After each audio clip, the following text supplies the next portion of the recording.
He was the peanut farmer from Georgia, an American president who lived a life longer than any other. I, Jimmy Carter, do solemnly swear. James Earl Carter Jr., Jimmy. We must adjust to changing times and still hold to unchanging principles. A man with a message that echoes still today. A man of deep faith, compassionate, honorable, a peacemaker, a healer. Unpretentious, unassuming, modest, frugal. Jimmy Carter's qualities were what 1970s America thought it needed after Nixon and Watergate and after a long war in Vietnam. But in one term, 4 years, he faced huge challenges, and the qualities which took him to the White House would pull him from it too. It was, he'd say, a presidency unfinished.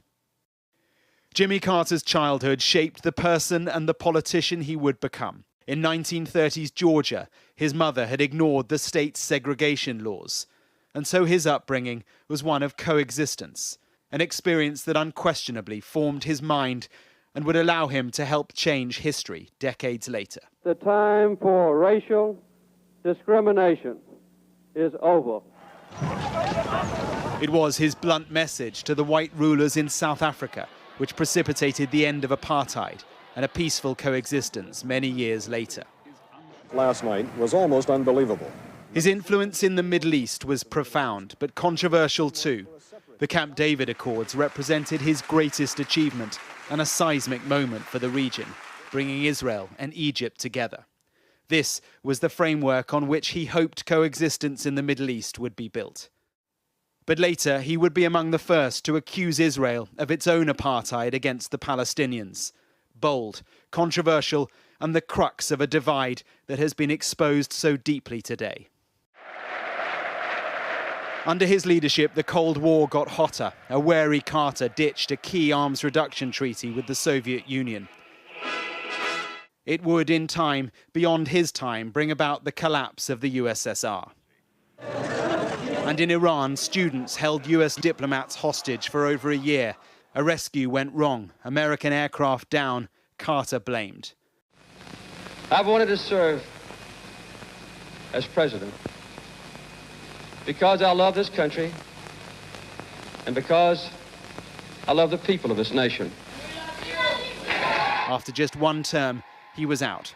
America, struggling economically, chose the showman Reagan and an optimism they couldn't find in Carter. And history, it turns out, would credit Reagan with many successes that could be traced back to Carter. She gets three tablets. And it was really only after leaving office that he began to build his legacy. With his wife Rosalynn, he founded the Carter Center, a charity with his principle of healing at its heart. In 2002, it earned him the Nobel Peace Prize. And away from the spotlight, he was a painter, a furniture maker, a winemaker, an author of 32 books, father to 4 and husband to 1, Rosalynn. Always at his side, if not leading him, and so often hand in hand. She was his best friend, his counsel, his wife of nearly 80 years. They were to be separated only by her passing, aged 96. The magic of their lifelong bond: never go to bed angry, always make peace. It was, in life, his defining principle. Mark Stone, Sky News in Washington.